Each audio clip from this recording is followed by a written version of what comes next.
Ya, kita lanjut pengajian Ad-Durrun Nafis ya. Karya Syekh Nafis Al-Banjari. Kitab ini bagian dari ajarannya Syekh Muhyiddin Ibnu Arabi. Dan kitab ini menarik ya, pada abad 17, 18, 19 itu banyak sekali ulama-ulama Nusantara dari Aceh, dari Medan, ya, Malaysia, Kalimantan, Sulawesi, Jawa itu banyak mengkaji kitab ini. Ini adalah kitab mutiara. Mudah-mudahan ya kita ini bisa memahami secara utuh sehingga pemahaman kita semakin mengokohkan keimanan kita dan menambah ketakwaan kita kepada Allah Subhanahu wa taala. Jangan sampai kebalik ya. Sudah bagus imannya, sudah bagus ketakwaannya, gara-gara ngaji kitab ini salah paham ya, kemudian mengalami penurunan kualitas ibadah. Yang awalnya rajin sholat menjadi enggak sholat ya, yang awalnya tertib ya ibadah menjadi tidak tertib. Nah ini ya dampak dari memahami kitab ini secara tidak utuh. Kita akan membaca lanjutan yang kemarin, tambihun ya, iya ikhwan.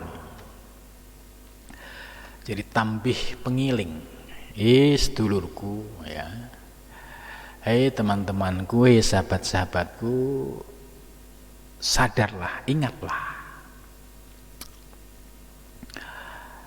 Artinya ini satu perkataan yang menjagakan ya segala saudaraku. Artinya menjagakan itu mengingatkan.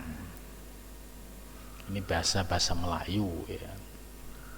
Jadi ini sebuah nasihat supaya dapat mengingatkan kita, mengingatkan dari kegoflahan kita.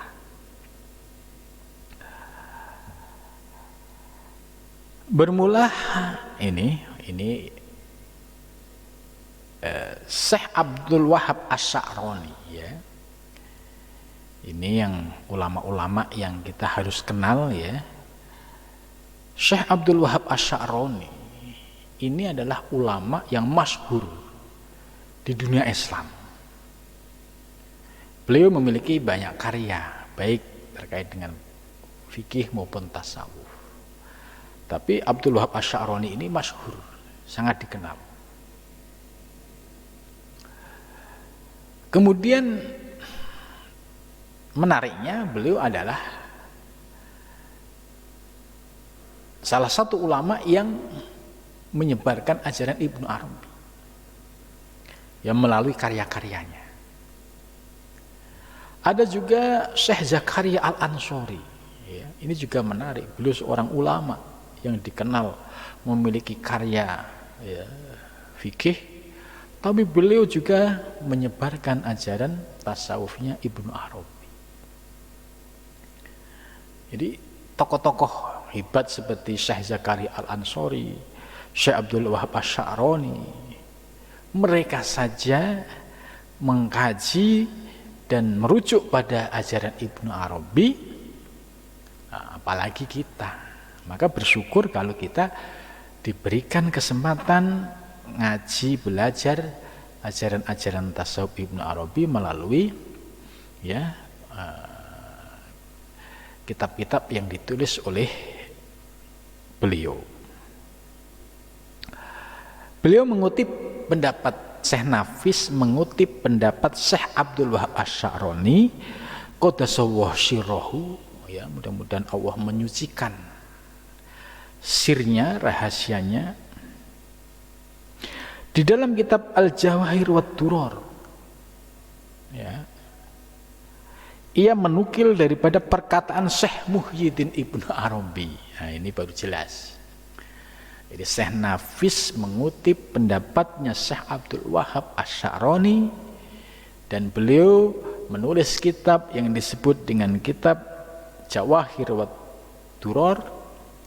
Di dalam kitab tersebut beliau mengutip pernyataan Syekh Muhyiddin Ibnul Arabi radhiyallahu anhu. Itu semoga Allah meridhoi kepadanya. Apa isi pernyataannya? Itu ya. Bahwa segala akwan, segala akwan itu segala alam semesta. Jadi alam semesta ini disebut sebagai akwan.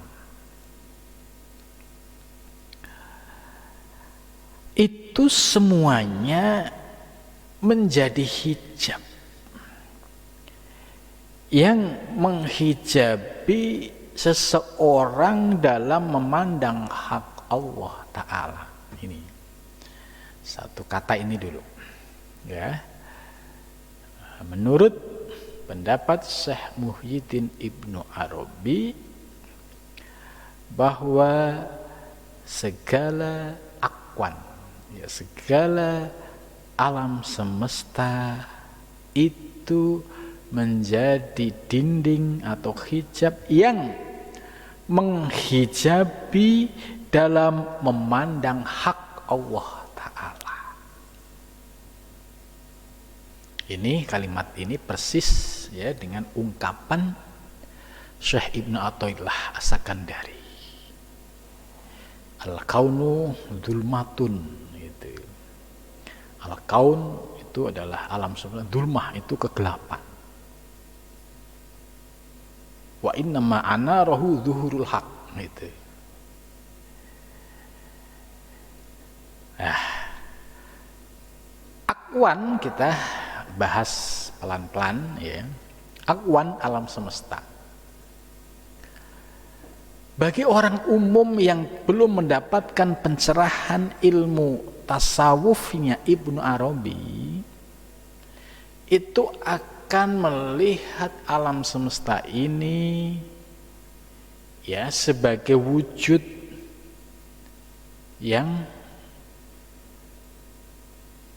mendindingi, menghijabi dalam memandang al-haq. Maksudnya orang awam dalam melihat wujud alam semesta adalah wujud saja. Nah, seperti ada bulan, matahari, bumi, ya, itu ya sebuah wujud. Ini namanya akwan. Nah, wujud ini bagi orang yang awam sebagai wujud yang menjadi realitas. Ya ini misalkan pohon jambu, ya pohon jambu. Ini apa? Bulan, ya bulan gitu.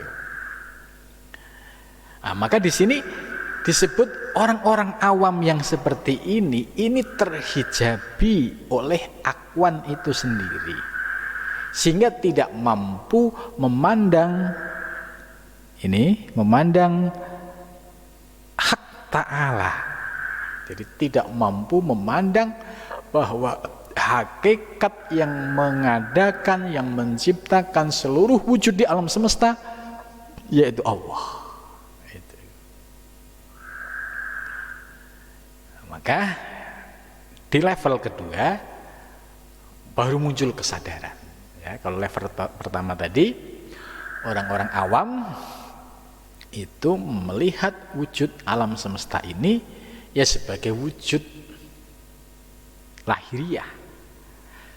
Kalau dikaitkan dengan kitab Al-Futuhat tadi, kelompok awam ini masuk pada naimul qalbi, orang yang hatinya tidur. Itu. Nah, kemudian bagi orang yang level awam tadi melihat wujud ya wujud, ditanya apakah kamu menyaksikan Allah? Tidak. Gitu. Karena yang mereka lihat adalah wujud secara fisik, wujud secara zahir. Lah pandangan yang pertama inilah disebut pandangan orang-orang yang terhijabi. kalau mengutip pendapat Syekh Ibnu Arabi yang tadi kita bahas, ini adalah orang-orang yang naimul qalbi, orang yang hatinya tidur, atau orang yang ghaflah, yang hatinya lalai. Maka supaya hatinya tidak lalai, supaya bisa bangun, ya, menaikkan kualitas pemahamannya, ya harus belajar yang namanya ilmu hakikat gitu. Jadi kalau kita masih belajar ilmu syariat tok, ya, pandangan kita ya seperti itu. Gitu ya. Tapi kalau kita belajar naik grade-nya, belajar ilmu hakikat, itu akan diberikan pencerahan tentang hakikat wujud. Tapi jangan berhenti di situ, harus paham juga bagaimana cara praktisnya, prakteknya. Yaitu misalkan kita diberikan penjelasan tentang hakikat wujud di alam semesta ini, dari tidak ada menjadi ada, ya. Alam ini menjadi ada karena diadakan oleh yang maha ada. Tanpa yang maha ada tidak mungkin alam ini menjadi ada. Ini. Maka apapun yang ada di alam semesta ini, ya itulah wujud al-haq. Namun demikian di dalam prakteknya, ya harus dipandang dengan syuhud, yaitu mata memandang, hati mengembalikan kepada Allah Subhanahu wa ta'ala. Nah, praktek ini yang sangat penting, sebab kalau dia hanya belajar ilmu hakikat nggak ditutup dengan syuhud musyahadah, nah, kemudian keluar kalimat-kalimat syubhat, ini yang menjadikan fitnah. Apalagi di situ masih hawa nafsunya masih gede, ya, semakin bubrah karena sholat males, zikir juga males itu. Jadi ngerembetnya kemana-mana. Kalau sudah kelibet hawa nafsu, kemudian masuk ilmu hakikat, ini berat banget untuk bangkit. Suruh sholat males, suruh zikir males, tapi sudah merasa paling dekat dengan Allah. Ya, suruh taat perintah Allah berat, suruh maksiat cepet-cepetan. Ini pertanda dia sedang dikendalikan oleh hawa nafsunya. Nah, itu dampak kalau seorang murid yang memahami tidak utuh kemudian salah memahami, nah, dampaknya seperti itu. Akhirnya apa? Ya, aspek rohaninya dia tidak akan kefutuh, kebuka, karena dia kelibet dengan hawa nafsunya sendiri. Itu, ya. Jadi menarik ya kalau kita sudah paham, ya kita lanjut ya, bahwa orang yang masih terdindingi, terhijab dalam melihat sesuatu itu adalah levelnya orang awam yang hatinya masih tidur, hatinya masih ghaflah, yang belum terbuka mata batinnya dalam melihat segala wujud ini sebagai wujud al-haq. Gitu. Padahal hak Allah Ta'ala juga yang berbuat ia dibalik hijab akwan gitu. Jadi artinya bahwa yang mendindingi, yang menghijabi itu sesungguhnya ya bukan akwan itu, tapi yang terdindingi ya pandangan seorang hamba itu.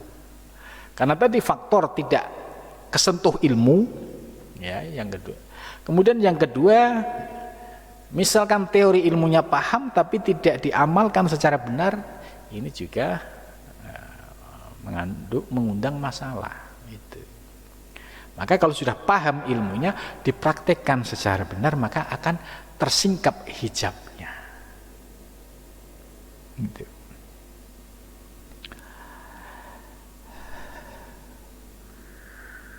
Jadi tetapi diri akwan itu tiada ia meniding akan kita. Ya memang benar, tidak ada yang mendidingi kita, itu akuan sendiri. Yang mendidingi itu ya tadi, karena ilmunya kita tidak paham, sehingga menganggap ya ini ya akuan, gitu. Tidak bisa mengembalikan kepada Allah Subhanahu wa ta'ala. Jadi kalau diibaratkan misalkan ini gelas, ada semut, ya, semut ini merayap di gelas. Semut bertanya, mana ya gelas ya? Saya nyari gelas dari tadi nggak ketemu-ketemu. Padahal dia ini nempel di gelas. Gitu. Ini perumpamaan orang yang terhijab. Itu. Orang yang terhijab juga sama, udah jelas madharul haq itu nyata, tapi dia tidak mampu memandangnya. Nah, inilah orang yang terhijab.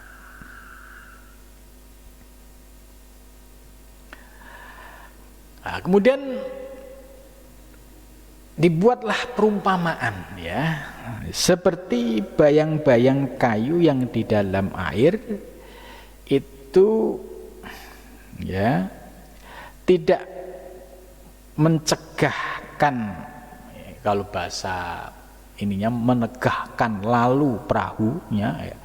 Saya langsung pakai bahasa yang dimaksud, seperti bayang-bayang kayu yang di dalam air itu tidak dapat menyebabkan, ya, perahu itu ketika jalan itu terdindingi.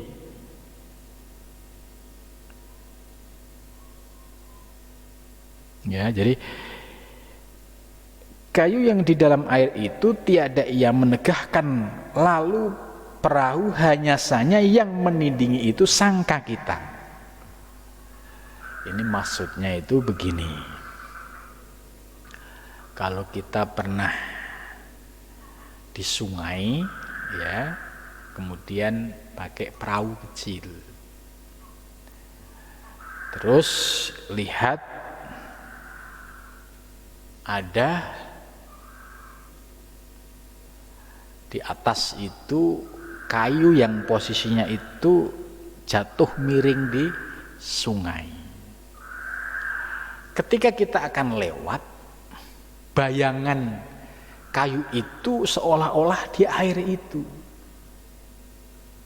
Nah, padahal ini kan sangka kita, oh ada kayu besar di depan kita. Padahal kan istilahnya kalau kita ibaratkan orang Jawa ini, ada pohon kelapa yang posisinya itu agak menunduk di bantaran sungai, kemudian ada perahu mau lewat. Terus ketika mau lewat, lihat di dalam kan bayangannya ada itu. Itu ada, ya, apalagi ditambah, wah itu ada ular besar, ya. Padahal itu bayangan pohon kelapa yang ada di atasnya. Nah, ini perumpamaan orang yang terhijab itu melihat bayangan yang ada di dalam air itu, seolah-olah dia, oh ini kita nggak bisa lewat, itu ada kayu besar. Nah, ini yang perumpamaan ini seperti orang yang terhijab di dalam memandang alam semesta, ya, yang tidak bisa mengembalikan kepada Allah karena ada wahm dan khoyal yang ada di dalam dirinya. Itu.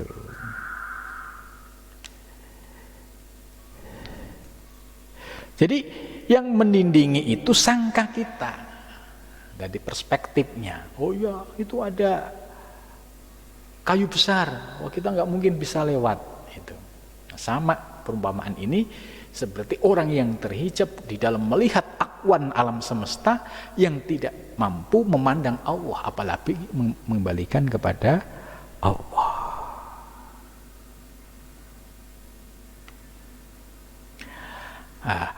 Tapi bagi orang yang terbuka hijabnya, ini bagi orang yang sudah ngerti terbuka hijabnya, niscaya yang dilihat, ya,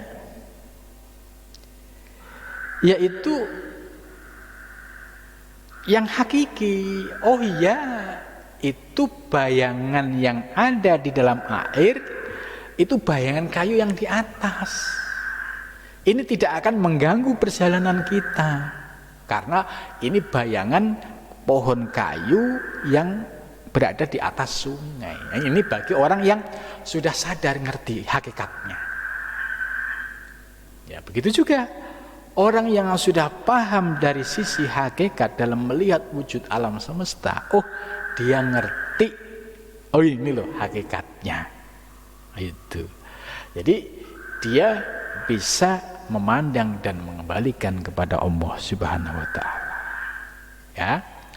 Jadi bisa mengembalikan segala perbuatan itu ya dengan sendirinya, dan ketika seseorang itu terbuka hijabnya, maka dinding ya, tirai-tirai yang melihat akwan tadi ya, itu akan terbuka sehingga mampu memandang kepada fa'il al-hakiki, yaitu orang yang berbuat yang sesungguhnya.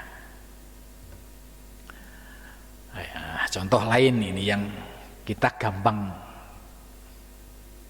mengkonekkan gitu ya. Contoh hakikat manusia ini ya, ibarat itu seperti wayang. Ya, tidak punya daya kekuatan apa-apa, maka la haula wala quwata illa billah, kecuali dengan Allah al-aliyil al-azim. Kita sudah mengakui itu, bahwa kita ini tidak punya daya dan kekuatan kecuali dengan kekuatan Allah. Maka perbuatan yang muncul dari hamba itu harus dipandang kepada yang hakikatnya, yaitu dikembalikan kepada Allah Subhanahu wa ta'ala. Artinya kalau kita melihat gerakan wayang yang digerakkan oleh sang dalang, ya, maka gerakan apapun yang muncul dari wayang itu hakikatnya dari sang dalang. Sang dalang inilah yang disebut al-fa'il al-hakiki, orang yang menggerakkan yang sesungguhnya. Maka kita harus bisa memandang kepada fa'il al-hakiki, penggerak yang sesungguhnya. Nah, ini artinya bahwa ketika kita sudah memahami ilmu ini, bahwa ketika melihat wujud alam semesta, kita paham hakikat wujud ini sebagai madhar, sebagai tajalli Allah. Ya. Kemudian melihat segala perbuatan alam semesta ini, kita bisa mengembalikan ibarat pergerakan wayang yang tidak bisa bergerak kecuali digerakkan oleh sang dalang. Maka kalau kita kaitkan dengan dunia yang saat ini ya, seperti munculnya corona ya, dalam pandangan tauhid ya, kita akan mudah mengembalikan apa yang sedang terjadi yang mengguncang dunia ini secara iktikad, keyakinan kita bisa mengembalikan kepada Allah Subhanahu wa taala. Ketika kita bisa mengembalikan, itu ada ketenangan dalam batin kita. Berbeda dengan orang yang keimanannya tidak kokoh, ya, tidak bisa melihat al-fa'il al-hakiki, fa'il al-hakiki, ya, maka dia akan risau, gelisah. Tapi kalau orang yang sudah memahami fa'il al-hakiki, ya, dia akan bersifat secara sportif, secara iktikad, mampu memandang bahwa semua yang ada, yang terjadi saat ini dikembalikan kepada Allah. Namun demikian, secara iktikad kita berpegang pada iktikad Asy'ariyah, yaitu ya, mengingat sedetik yang akan datang itu dirahasiakan oleh Allah, maka kita sebagai hamba hanya bisa usaha dan ikhtiar sebagai langkah preventif. Gitu. Jadi bukan berarti orang yang sudah paham ilmu hakikat itu mabuk, ya, nggak percaya ini itu, kemudian mengekspresikan yang berlebihan, ya ini salah kaprah. Tetap dalam posisi, oh itu bagian hakikat, bahwa semua yang terjadi di alam semesta, bahwa wujud virus ini hakikatnya Allah yang menciptakan, itu ada di dalam keyakinan. Kemudian gerak langkah kita sebagai usaha dan ikhtiar, ya dengan cara mentaati prokes dan lain sebagainya. Setelah itu baru kita tawakal bersandar kepada Allah Subhanahu wa ta'ala. Inilah penerapan yang pas. Jadi tidak mabuk. Nah, kalau mabuk ya tadi, oh ini kan semua Allah semua. Kalau Allah nggak menghendaki, ya gitu kan. Ini namanya mabuk itu kan.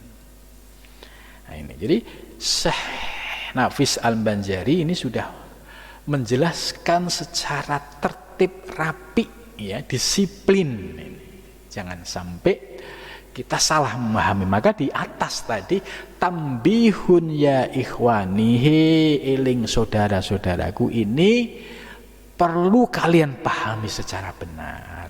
Ya, maka apabila kita bisa memahami secara benar teorinya, kemudian praktiknya secara benar, insya Allah ya akan dinamis di dalam praktek syariat, torekoh, hakikat. Ini dinamis, tidak menimbulkan gejolak di tengah masyarakat dan tidak aneh-aneh. Ya dia disembunyikan dalam praktek syariat.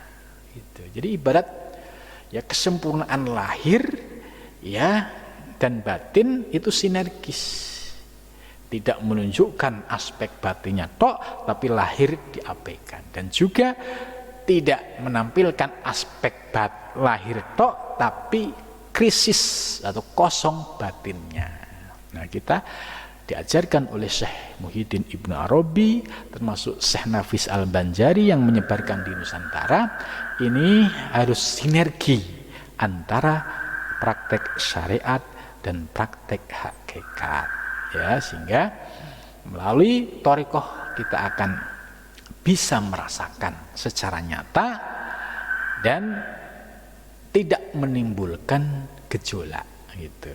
Yang sering menimbulkan gejolak dan masalah itu karena ada pemahaman yang salah gitu. Jadi disebabkan oleh pemahaman yang salah, bukan ilmunya yang salah gitu.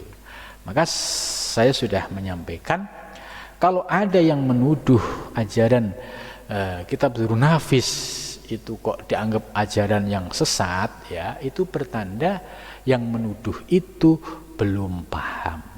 Ya, sebab tadi dia melihat mutiara dengan kondisi matanya buta, maka yang nampak dalam pikirannya dianggap itu batu.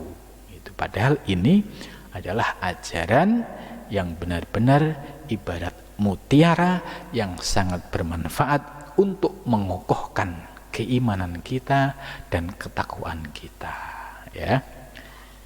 Jadi ini penjelasan yang cukup bagus sekali. Ya.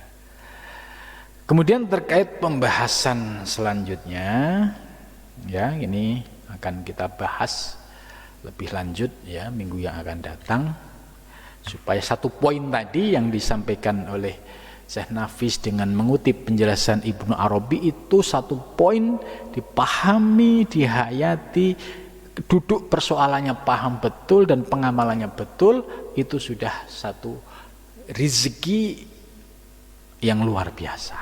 Nah, mudah-mudahan rezeki itu bisa kita amalkan dalam kehidupan yang nyata. Saya kira cukup sampai di sini, mudah-mudahan bermanfaat. Assalamualaikum warahmatullahi wabarakatuh.